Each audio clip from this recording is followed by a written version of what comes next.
Provavelmente, a pergunta mais feita acerca dos produtos transgênicos é: seriam eles prejudiciais ou não à nossa saúde? A grande verdade é que não sabemos ainda ao certo. Essa questão divide cientistas até hoje. Inúmeros testes e pesquisas já foram feitos com o intuito de chegar a uma conclusão. A maioria indica que eles não são prejudiciais aos seres vivos a curto prazo. Mas quais seriam seus efeitos a longo prazo? Antes de responder essa pergunta, vamos voltar um pouco e nos perguntar o que são os produtos transgênicos. A resposta é simples. Eles são alimentos cujo DNA é modificado em laboratório. Os motivos para essa modificação são vários, como o aumento do valor nutricional ou até uma maior resistência a pragas. Bem, o organismo geneticamente modificado é, na verdade, qualquer ser vivo que receba a introdução de genes de alguma outra espécie. Então, eu tenho um organismo, tem lá o seu código genético, e eu posso inserir um código genético de outro ser vivo nele. Ou até mesmo inserir um código genético, um trecho de gene, um trecho de DNA, da própria espécie, mas pegando de outros indivíduos. Então, qualquer indivíduo que tenha uma carga genética, algum trecho do seu DNA alterado em laboratório, onde tenha tido alguma inserção de algum gene, esse organismo é modificado geneticamente. A verdade é que nos dias de hoje existe uma imensidão de alimentos que sofrem essas alterações. O surgimento dos transgênicos tomou o mercado rapidamente, gerando grandes discussões no mundo todo. E para analisá-las mais a fundo, vamos focar num produto muito conhecido pelos brasileiros: a soja. Bem, a soja é um dos principais produtos do agronegócio brasileiro e ela começou na região sul do Brasil porque ela é um cultivo mais adaptado ao clima temperado. Mas com o tempo ela foi ganhando o cerrado, foi ganhando a região centro-oeste a partir do uso intensivo de tecnologias. Então, uma das grandes questões do cultivo de soja é que, além de ser uma monocultura que ocorre em grandes propriedades por vezes do tamanho de países europeus, ela está muito associada ao agronegócio, ela está muito associada a sementes especiais, com transgenia mais recentemente, ela está muito associada ao uso intensivo de agrotóxicos, fertilizantes, associada a grandes empresas como a Monsanto e, enfim, como qualquer grande monocultura, ela vai alterando muito o equilíbrio ecossistêmico. Dessa maneira, a gente hoje tem um bioma muito ameaçado no Brasil, que até então ele tinha uma preservação relativamente grande, que é o cerrado. A expansão da soja vem avançando muito rápido na região do cerrado, provocando um desmatamento, a redução da biodiversidade. A falta da biodiversidade na monocultura transgênica é responsável por outro sério problema: a erosão genética. Fazer uma relação entre a erosão genética ou erosão gênica e o cultivo de soja transgênica é bem simples. Eu acho que para poder ficar claro, eu poderia dar um exemplo do casamento que ocorre entre os primos. Todo mundo ouve falar que casar primo com primo pode gerar algum problema genético na criança que nascer desse casamento. Isso pode acontecer porque a carga genética dos primos elas são muito próximas, são muito parecidas. Afinal, o pai de um é irmão da mãe do outro, irmão do pai do outro. E essa proximidade vai fazendo com que a variabilidade genética diminua muito. No caso de uma soja, que é a nossa questão, a soja transgênica, todos os organismos de um cultivo de uma soja transgênica, eles são geneticamente iguais ou muito parecidos. E isso causa isolamento nas populações nativas da região. Então, como essas populações vão estar isoladas, a variabilidade genética entre elas vai diminuindo. E aí é como se as plantas daquele local começassem a cruzar só entre elas, e aí elas vão gerar descendentes com uma carga genética muito parecida, como se fossem as plantas primas cruzando com as plantas primas. Então elas vão ficar com uma carga genética muito parecida, diminui a variabilidade e isso deixa a planta mais vulnerável. Quanto menor a variabilidade no ambiente, maior é a vulnerabilidade, porque se alguma doença atacar uma daquelas plantas, não vai existir de repente uma variedade tão grande que possa ter um indivíduo resistente. então uma acaba morrendo e acaba morrendo todas. Então é muito ruim. A erosão gênica, que é a mesma coisa que diminuição da variabilidade genética, ela é atrapalhada pelo cultivo de soja transgênica, porque a soja acaba gerando indivíduos iguais e isolando as populações nativas e que vão cruzar entre si. Podemos ver que a produção de transgênicos não é nada simples. Mas então, como ela acontece? Esse cultivo ele só é possível porque ele utiliza tecnologias bem avançadas, né? De calagem do solo. Tem um aspecto positivo que boa parte dessas tecnologias foram desenvolvidas pela Embrapa, uma empresa brasileira de tecnologia própria. Porém, mais recentemente, a Monsanto foi se adaptando ao clima tropical, foi criando produtos que também interessam muito ao clima tropical e hoje é a principal produtora de sementes e agrotóxicos da soja. E a soja está muito ligada a grandes e médias propriedades. Tá? Algumas das maiores propriedades do Brasil estão associadas à soja. Alguns dos produtores de maior sucesso do agronegócio brasileiro estão ligados à soja. Né? Por que a soja? A soja ela é um produto muito utilizado no agronegócio porque ela consegue fazer um farelo, né? Uma farinha, que pode ser utilizado para fazer biscoito, para fazer ração, para fazer misturas com carne, diversos tipos de alimento, né, ração animal. E também tem o óleo de soja, que é muito consumido no mercado interno brasileiro. Então existe uma rentabilidade muito boa. A relação entre a soja e a economia brasileira é que a soja ela é uma grande fonte de dólares. Né? Então, assim, para equilibrar a balança comercial, o Brasil importa muitos produtos, né, essencialmente industriais, e exporta muita matéria-prima, que é uma pena. Então, o Brasil poderia estar investindo mais ainda no seu setor terciário, diversificar funções, mas enfim. Então, a soja está muito ligada a esse mecanismo de entrada de dólar, então ela é muito defendida por diversos setores, né, políticos e enfim, econômicos brasileiros. Segundo o Centro de Conhecimento Global sobre Biotecnologia de Culturas, 92% de toda a soja plantada no Brasil é transgênica.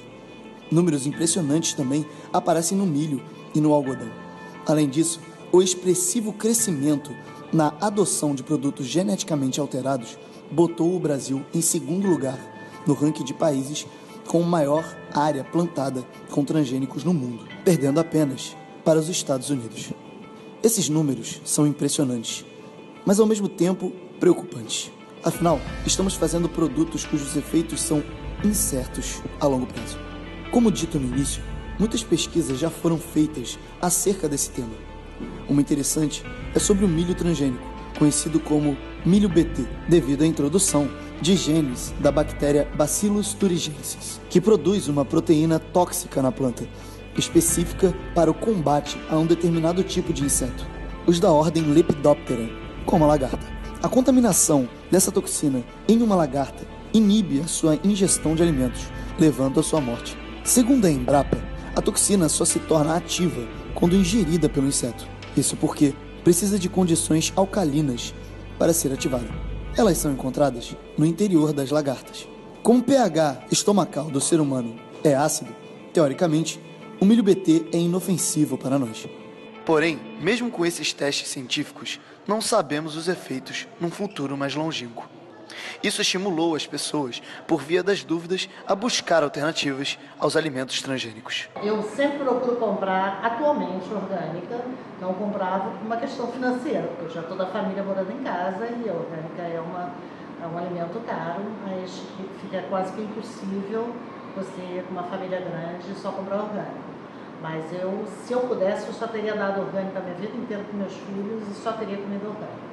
Agora, já que eu estou só eu e meu marido, então fica muito mais viável a compra do orgânico. Eu acho que ele é muito mais saudável. Assim, procuro sempre ver quem é o produtor, porque eu sei que tem muitos orgânicos que, na verdade, são supostos orgânicos, mas não são orgânicos, né? Então, eu procuro sempre alguns produtores que eu sei que realmente são orgânicos. Como a cultura dos alimentos modificados é tão intensa no Brasil, muitas pessoas já são conscientizadas sobre eles. Mas no exterior não é bem assim. Como na Itália, por exemplo. Usually it matters, but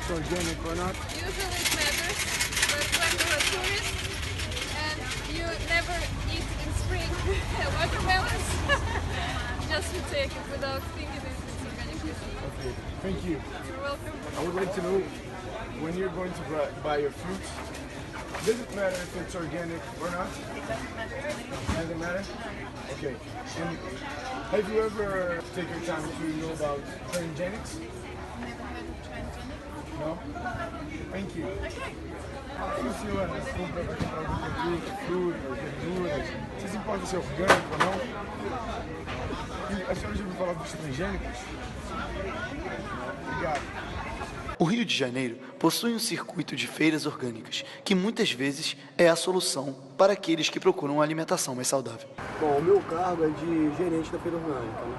Tem uma associação, que é a Abril, que é a coordenadora das feiras orgânicas, 13 feiras orgânicas, e cada feira tem um gerente. Na verdade, o que eu mais acho é a vida digna do agricultor familiar, porque a agricultura orgânica ela já foi muito prejudicada pelas grandes corporações, os grandes movimentos, a grande monocultura, os reis da soja, por exemplo. Então, com a agricultura orgânica você ajuda um produtor familiar, ajuda a manter a biodiversidade no mundo por inteiro. A cultura hoje em dia é totalmente diferente do passado, do orgânico. Então você tem que utilizar equipamentos apropriados para poder render bem. E com relação à própria alimentação orgânica, você apoia? É incomparável, claro, sem dúvida. Tanto apoio que produz, entendeu? Então você acredita que é possível a troca da alimentação não orgânica para a orgânica? Claro que é possível, mas isso é questão de um trabalho. Primeiramente, um trabalho nas escolas, que eu sempre falei, que toda escola do Estado, por exemplo, ela tem uma lei que 30% tem que ser da agricultura familiar previdencialmente orgânica. Nenhuma escola cumpre. Eu tentei fazer esse programa, não cumpriu.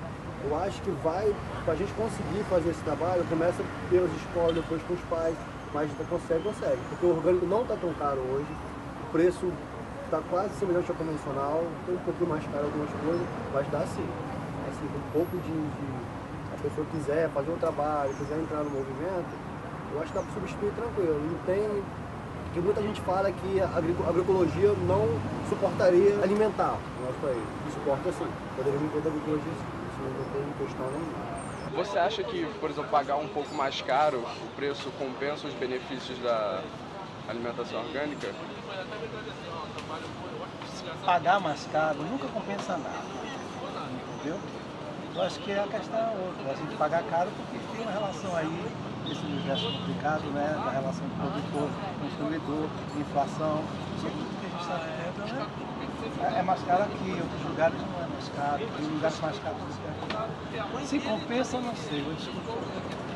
Eu acho que as pessoas agora têm mais consciência dos males que alguns produtores que são conscientes só visam lucro e acabam colocando produtos cancerígenos para poder aumentar a produção e não perder a produção por causa do clima, por causa do tempo, por causa da terra. Então eu acho que essa falta de consciência é que faz com que as pessoas então procurem aqueles que têm uma preocupação maior com a saúde da população. Antigamente, você produzir orgânico, é o seguinte, você não tinha onde vender orgânico, era muito complicado, porque as grandes empresas eram muito grandes, elas tomavam conta do negócio. Ou seja, o agricultor familiar ele ficou muito reprimido na terra, quieto, aí isso teve um crescimento grande. Mas se for pensar bem, 75% da produção que alimenta o nosso país é da agricultura familiar. Poderia ser orgânico, se tivesse um trabalho firme, né, que tem. O Brasil tem um grande problema social no campo, né, relacionado ao campo, que é a enorme concentração de terras. Então, muitos trabalhadores rurais brasileiros ou são excluídos ou eles vivem no minifúndio. A gente tem um conflito latifúndio e minifúndio. Historicamente no Brasil, sempre tiveram poucas grandes propriedades e muitas pequenas propriedades. Só que se você somar essas muitas pequenas propriedades, elas ocupam uma área muito pequena, enquanto uma grande propriedade ocupa uma área enorme. Resultado, a gente cria um conflito, latifúndio e minifúndio. Então, assim, as grandes propriedades geralmente estão associadas a uma força política enorme, E as pequenas propriedades geralmente estão associadas a um número grande de pessoas que tem pouca influência política, que tem pouca influência econômica no cenário brasileiro.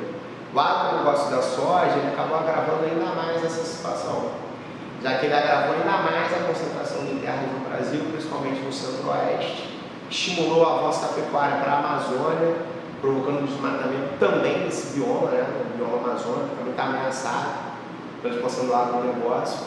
E se a gente for parar para pensar, a inclusão social desse processo é muito pequena, né? Em comparação, por exemplo, à agricultura familiar, em comparação a outras formas de agricultura que gerariam mais emprego, que atenderiam mais a demanda interna. Concluímos então que os problemas dos transgênicos não são apenas biológicos e químicos, mas também se envolvem bastante com questões geopolíticas. É importante ressaltar, entretanto, que o cultivo de plantas transgênicas é pesquisado e julgado caso a caso. Saber que atualmente o algodão e o milho transgênicos não oferecem muitos riscos ao meio ambiente e à saúde não significa que os outros organismos geneticamente modificados sejam igualmente seguros. Por isso devemos consumir conscientemente.